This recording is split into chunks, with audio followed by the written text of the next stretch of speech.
उनके शव उसके शव उस बड़े नगर के चौक में पड़े रहेंगे। उस बड़े नगर के चौक में पड़े रहेंगे। आत्मिक रूप से सदम और मिस्र कहलाएगा, जहां उनका प्रभु भी क्रूस पर चढ़ाया गया था। समझ में आ रहा बात? यीशु मसीह किधर चढ़ाया गया था क्रूस पर? यहाँ पे यहूदी लोगों के लिए 2 फास्टर आएगा 3.5 साल के लिए, और 3.5 साल उनको देगा शैतान को। और ये क्या करेगा? उचार करेगा। उसके बाद शैतान उसको मार देगा। मारने के बाद वही गलगथा, जिसको मरिया पहाड़ कहलाता है, जहाँ पे इसहाक को बलिदान चढ़ाया, वही पहाड़ के ऊपर यीशु मसीह को चढ़ाया गया। वो जमाने में मरिया था, ये जमाने में गलगथा था। और उस पहाड़ पर वही जगह में जहाँ पे यीशु मसीह को सूली पे चढ़ाया, जहाँ पे इसहाक को बलिदान चढ़ाया, और वही जगह पर ये दोनों जन मर के पड़ा रहेगा, एलिया और मूसा। लेकिन इतने बड़े पवित्र नगर है, लेकिन फिर से कलाम को जरा पढ़े।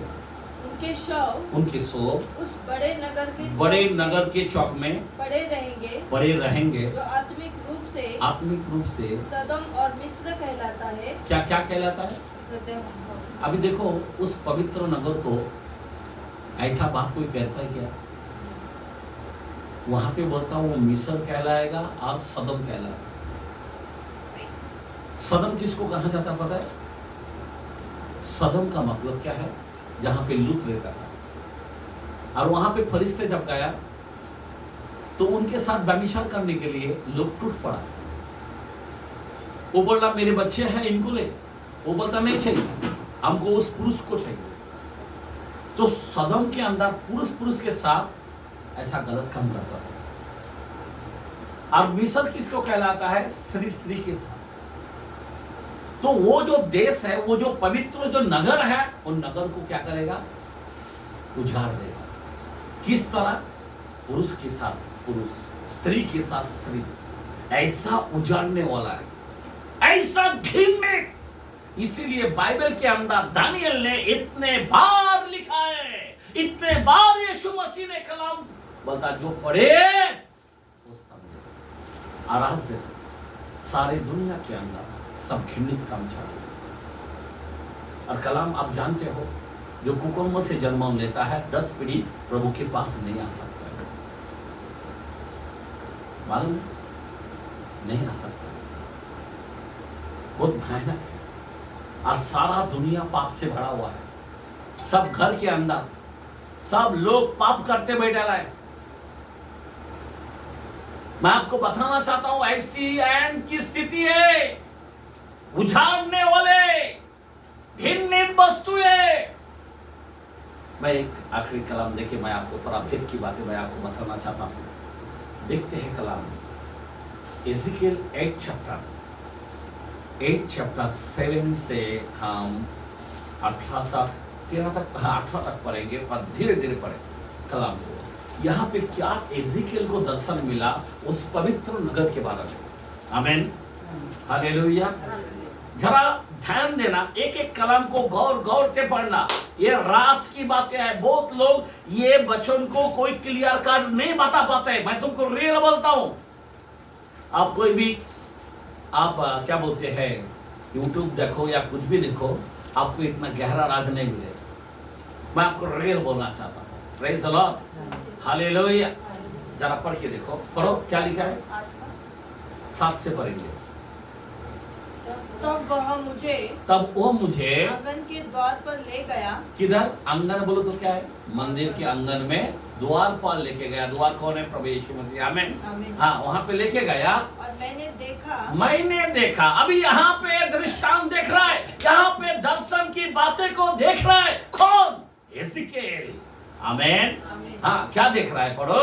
दीवार में एक छेद है। दीवार में एक छेद है। अभी दीवार में छेद बोलो तो बहुत खतरनाक हो जाता है। दीवार को कान होता है, लेकिन यहाँ पे छेद दिखाई दे रहा है। अब जरा ध्यान देना, आगे बढ़ो। तब उसने मुझसे कहा, ये मनुष्य के संतान। यहाँ पे परमेश्वर का दूत उसको दर्शन दे रहा है। ध्यान दो। हाँ, आगे बढ़ो। दीवार को फोड़ दीवार को फोड़। इसीलिए मैंने दीवार को फोड़कर क्या देखा कि एक द्वार है। उसने मुझसे कहा, हाँ, भीतर जाकर देख कि ये लोग यहाँ कैसे कैसे और अति घृणित काम कर रहे हैं। समझ में आ रहा बात? कैसे सिर्फ कैसे घृणित काम कर रहा है ऐसा नहीं बोला, कैसे घृणित काम कर रहा है। आप कल्पना नहीं कर सकता एक मंदिर के अंदर कैसे काम कर रहा है। हेलो, अरे मंदिर में याचक होता है, सब बिगड़ चुका है, सब खत्म हो चुका है। मंदिर के अंदर दीवार फोड़कर, हम दीवार में कान लगाता है, खुदा ने इसको क्या बोला, दीवार फोड़ के अंदर जाके देख मंदिर में कैसे काम हो रहा है। आगे बढ़ो। मैंने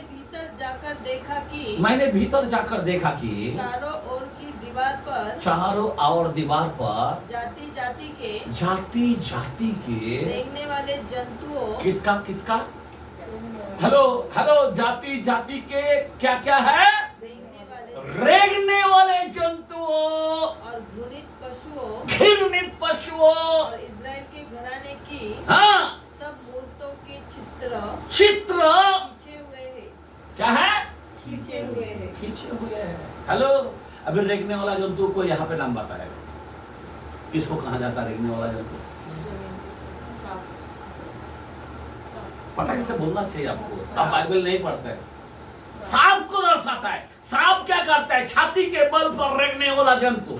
आज कोई लोग, अरे मंदिर, परमेश्वर का मंदिर कौन सा है? अभी हम लोग हैं, लेकिन इसके अंदर कोई क्या रेंगने वाला जंतु लगा देता है। कोई गर्दन पे, कोई इधर बॉडी दिखने के लिए, बराबर ना? कोई किसी का मुंह ऐसा बता देता है जंतु। समझ में आ रहा बात? हमें नहीं करना चाहिए। अभी हम मंदिर है तो इस मंदिर को कैसा रखना चाहिए? पवित्र। हाँ, कोई टोच के रखता है, कोई क्या करके रखता है। अरे क्या लगा के रखा है? अब जरा ध्यान देना, यहाँ पे दर्शन दे रहा है, वहां पे क्या दिखने वाला है। वो मंदिर के अंदर, वो मंदिर को कैसा घृणित बनाया, कैसा उजाड़ने वाला बनाया। यहाँ पे एज़ेकिएल को पूरा डिटेल बता रहा है।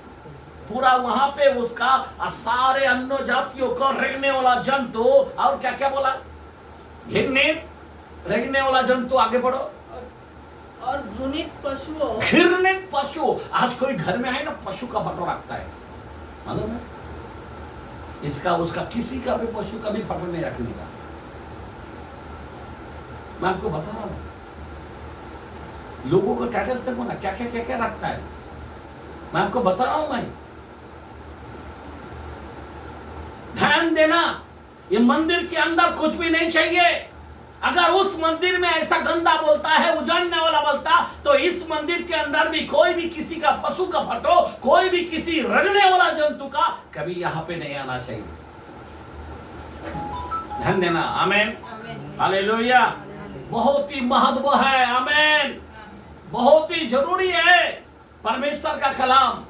और उसके बाद क्या बोलता है? और इज़राइल के घराने की, इज़राइल के घराने की सब मूर्तियों का चित्र खींचे हुए हैं। आमीन। सब क्या हुआ है? खींचे हुए हैं। आगे बढ़ो कलाम को। इज़राइल के घराने के पुरनियों में 70 पुरुष जिनके बीच में शापान का पुत्र याजन्या भी है। क्या है? याजना भी है। आगे, वे उन चित्रों के समान खड़े हैं। वो चित्रों के समान खड़े हैं। और हर एक पुरुष अपने हाथ में धूपदान लिए है। देखो, उस चित्र के अंदर क्या कर रहा है? वो धूपदान लेके क्या कर रहा है? उसको पूजा कर रहा है।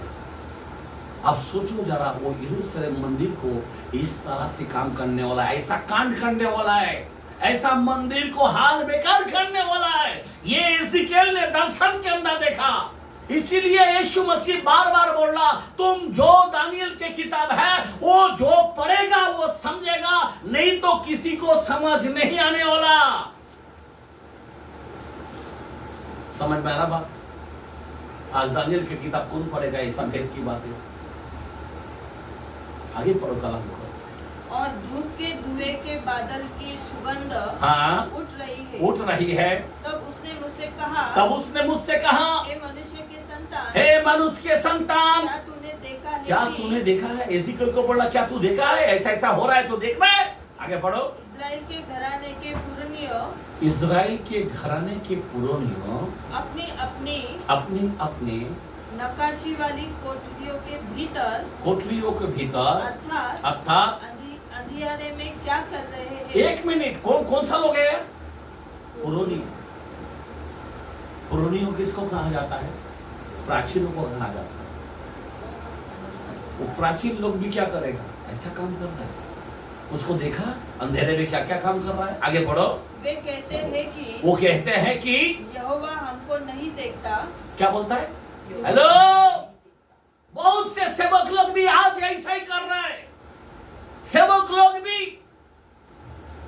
मैं आपको बोलता हूं, इसका उसका टोपी पहनाता है, लफड़ा करता है, झूठ बोलता है, तो खुदा नहीं दिख रहा।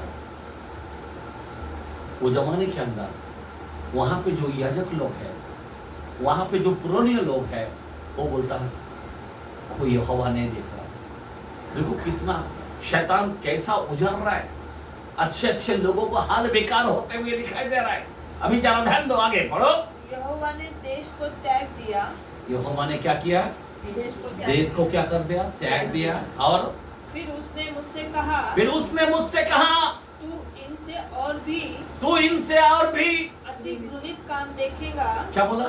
बोलता है ये तो कुछ भी नहीं है, इससे भी घृणित काम और डेंजरस देखने वाला है। रविदास मंदिर में हो रहा क्या? देखो, एक मंदिर के अंदर खुदा का जो मेन भवन है, जो सुलेमान ने बनाया मंदिर, जो दाऊद ने तैयार किया था, आमीन। और उस मंदिर में क्या क्या होने वाला है, मैं तो किसी का मुंह से सुना नहीं है अभी तक, लेकिन ये मुझे प्रकाशन मिला है, वचन दिया है। आमीन, हालेलुया। आगे पढ़ो तलाब को।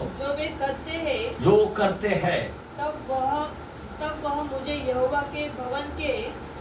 के भवन में उस फाटक के पास ले गया। देखो, उससे भी डेंजरस। अभी ये जो कुछ देखा है, इससे भयानक और स्टेप में देख रहा है। हाँ, जो उत्तर की ओर था और वहाँ स्त्रियाँ बैठी हुई। क्या कौन बैठा हुआ है? स्त्रियाँ बैठा हुआ तम्मुज के लिए। क्या? तम्मुज के लिए हाँ, रो रही थी। क्या कर रहा था? किसके लिए रो रहा था? समझ में आ रहा बात? स्त्रियाँ क्या कर रहा था? बैठी हुई थी। और क्या कर रहा था? रो रहा है। जरा सोचो क्या हो रहा है वहां पे मंदिर के अंदर स्त्रियाँ बैठा हुआ है, और वो क्या कर रहा? रो रहा है। आगे पढ़ो। तब उसने मुझसे कहा, हे मनुष्य के संतान, क्या तूने यह देखा है? फिर इनसे भी बड़े घृणित काम तू देखेगा। देखो, अभी यहाँ पे तो व्यभिचार, गलत सब चीज हो रहा है, और इससे भी और भयानक काम देखेगा। और आगे पढ़ो, 3 स्टेप के अंदर जा रहे हैं। तब वह मुझे यहोवा के भवन के भीतरी आंगन में ले गया। तब यहोवा के भीतर आंगन में, जो अभी कैसा है, एक आंगन है, एक पवित्र स्थान है और अति पवित्र स्थान है। अभी मेन पवित्र स्थान के अंदर जाके क्या देख रहा है? आगे बढ़ो। और वहाँ यहोवा के भवन के द्वार के पास, वहाँ यहोवा के भवन के द्वार के पास, ओसारे और वेदी के बीच, वो सारे वेदी के बीच जहाँ पे संदूक रहता है, वहाँ पे जरा ध्यान देना, वो वेदी के बीच क्या दिखा दे रहा? कोई 25 पुरुष। हाँ? 25 पुरुष। कितना पुरुष? कोई 25 पुरुष अपनी पीठ यहोवा के भवन की ओर और अपने मुख पूर्व की ओर किए हुए थे। हाँ, आगे। और वे पूर्व दिशा की ओर सूर्य को दंडवत कर रहे थे। क्या? किसको दंडवत कर रहे हैं? उसका भगवान कौन सा दिख रहा है? सूर्य को। आगे बढ़ो। तब उसने मुझसे कहा, तब उसने मुझसे कहा, हे मनुष्य के संतान, हे मनुष्य के संतान, क्या तूने यह देखा? क्या तूने ये देखा? क्या यहूदा के घराने के लिए यहूदा के घराने के लिए घृणित कामों का करना, घृणित कामों का करना जो वे यहाँ करते हैं, जो यहाँ वो करते हैं, छोटी बात है। छोटी बात है। उन्होंने अपने देश को उन्होंने अपने देश को उपद्रव से भर दिया। किससे भर दिया? उपद्रव से। उपद्रव से भर दिया। इतना घिनना का समझ में आ रहा? ये घृणित काम, उजाड़ने का काम। वो मूर्ति खड़ा होगा, मूर्ति बोलने लगेगा, वहां पे स्त्रियों का, वहां पे अलग अलग पशु का, वहां पे जो गंदे चीज है वहां पे भेंट चढ़ाना, वहां पे क्या क्या गंदा काम करना। एक पवित्र मंदिर को ऐसा काम करेगा। आगे पढ़ो कलम को। और फिर यहाँ आकर मुझे रीस दिलाते हैं, वरन वे डाली को हाँ अपनी नाक के आगे लिए रहते हैं। हाँ, इसीलिए मैं भी जलजलाहट के साथ काम करूंगा। मैं भी जलजलाहट के साथ काम करूंगा। जब ये तू कर रहा है तो खुदा कैसा काम करेगा? अभी जलजलाहट का काम अभी खुदा का देखना। आगे पढ़ो। न मैं दया करूंगा, और न मैं कोमलता करूंगा, और चाहे वे मेरे कानों में ऊंचे शब्द से पुकारे, कोई कितना भी अगर ऊंचे शब्दों से भी मेरे कानों में पुकारे, तो भी मैं उनकी बात न सुनूंगा। तो भी मैं उनकी बात नहीं सुनूंगा। अभी क्या होगा? जलजलाहट। अभी जलजलाहट प्रकट होने हो रहा है। अभी ज्यादा ध्यान दे रहा है। अभी कैसा कितना प्रकट किधर होगा पता है आपको? मैं थोड़ा सा वचन में और लेके जाना चाहता हूँ। मैं थोड़ा सोचता हूँ यहीं पे बंद करूँ। एक रेवलेशन के कलम में 14 का 3 से हम 9 तक पढ़ते हैं। जल्दी जल्दी पढ़े, सुनो क्या लिखा है। वे सिंहासन के सामने, वो सिंहासन के सामने और चारों प्राणियों और प्राचीनों के सामने एक नया गीत गा रहे थे। एक मिनट, कौन सा पढ़ रहे हैं? 14 का 3। कौन सा? रेवलेशन। नहीं सॉरी, जकरिया 14 का 3 से हम पढ़ते हैं। जकरिया 14 का 3 से 9 तक।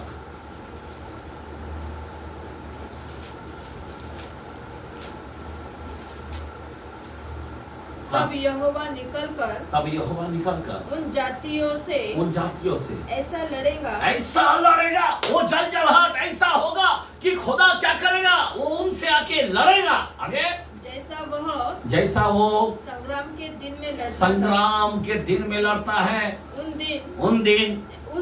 उस दिन वह जैतून के पर्वत पर पाँव रखेगा।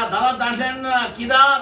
जहाँ पे जैतून के पर्वत से ऊपर गया, वही जैतून के पर्वत के सामने आएगा। आमीन।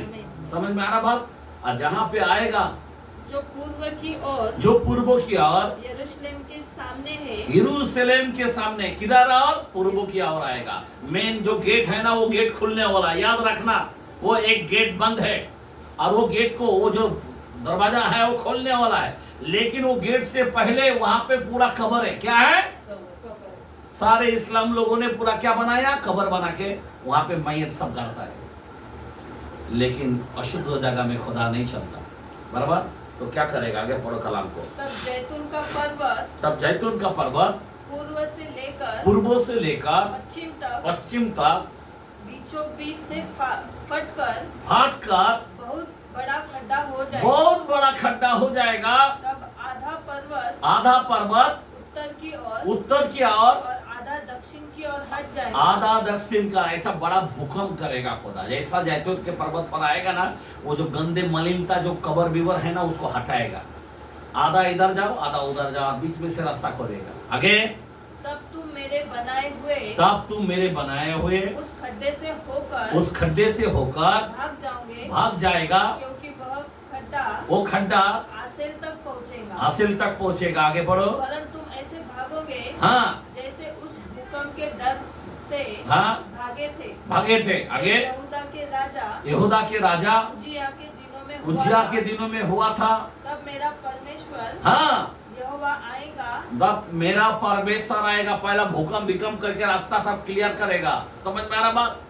और सब पवित्र लोग उसके साथ होंगे। देखा, जब यीशु मसीह आएगा, उसके साथ साथ कौन होंगे?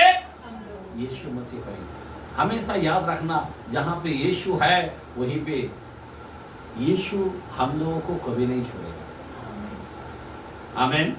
जिधर यीशु रहेगा उधर हम आए। वो स्वर्गों से नीचे उतरेगा तो हम भी उतरेगा। आमीन। हम लोगों को कभी नहीं छोड़ेगा। Praise the Lord. कि बाबा तू उधर ठहर, मैं थोड़ा लड़ाई करके आता हूँ, मैं इनको खत्म कर, नहीं, हम उनको भी लेके आएंगे। आगे पढ़ो। कल हमको उस दिन कुछ उजियाला ना होगा, क्योंकि ज्योतिगण हाँ सिमट जाएंगे और लगातार एक ही दिन होगा जिसे यहोवा ही जानता है। ना तो दिन होगा और ना रात होगा। आमीन। परंतु सांझ के समय उजियाला होगा। आगे उस दिन यरूशलेम से बहता हुआ जल फूट निकलेगा।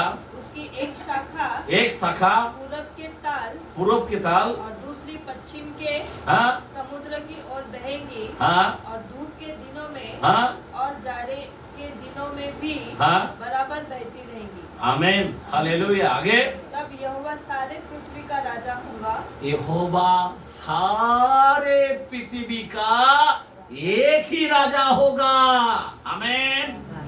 उसको यीशु का राज्य कहलाएगा। आगे बढ़ो। और उस दिन एक ही यहोवा और उसका नाम भी एक ही माना जाएगा। एक ही यहोवा, वही यहोवा यशवा, वही यहोवा एक ही माना जाएगा। आमीन। पूरा दुनिया में अभी कौन आ रहा है? यीशु को क्या बोलता है? यहोवा। आमीन। यीशु को क्या बोला गया? कौन आने वाला है जैतून के पर्वत पर? यीशु। तो यीशु को क्या बोला गया? यहोवा। वही यहोवा है। आमीन। हालेलुया। और एक ही नाम से जाना जाएगा। आमीन। समझ में आ रहा बात? और इनका हल क्या करेगा? एक आखिरी मैं सोचता हूँ और एक वचन में 19 का 19 चैप्टर रेवलेशन के कलाम में 20 का वचन देखते हैं। क्या लिखा है? वो पशु और उसके साथ वह झूठा भविष्यद्वक्ता पकड़ गया। हाँ। जिसके उसके सामने ऐसे चिन्ह दिखाया जिनके द्वारा उसने उनको भरमाया जिन पर उस पशु की छाप थी। हाँ। और जो उसकी मूर्ति की पूजा करते थे ये दोनों जीते जी उस आग की झील में जो गंधक से जलती है डाले गए। आमीन। ये लोगों को पूरा खत्म करेगा। आमीन। ये सब घृणित वस्तु जो काम किया है, समझ में आ रहा बात? जिसने उस मंदिर को उजाड़ा है, यीशु मसीह आकार रूप का बदला लेगा। आमीन। हालेलुया। आज हमने क्या सीखा? उजाड़ने वाली वस्तु। Praise the Lord. हालेलुया। घृणित वस्तु। आमीन। मंदिर को क्या क्या करने वाला व्यक्ति, वो सब चीजों को खत्म किया। आमीन। इसीलिए यहाँ का गवर्नमेंट के लिए हम लोग को इम्पोर्टेंट नहीं, हमारा जो राज्य यीशु का आने वाला है वो हमारे लिए महत्व है। इसीलिए उसका भय मानो और प्रभु में बढ़ते रहो। आमीन। याद रखना, नूह के दिनों के जैसा हम वही चाल चलेगा, नूह के दिनों के जैसा नहीं चलना चाहिए। आमीन। एंड का समय है, तैयार हो जाओ। हम लोग आखिरी पीढ़ी के लोग हैं जो जिंदा उठा लेगा। कितने साल ये पीढ़ी, बहुत लोगों का नसीब नहीं, लेकिन हम लोगों को नसीब हुआ कि हम लोग मरेगा नहीं है, हम लोग जीवित ऊपर उठा लेगा। आइए हम लोग खड़े रहेंगे और प्रभु की स्तुति करेंगे। धन्यवाद देंगे।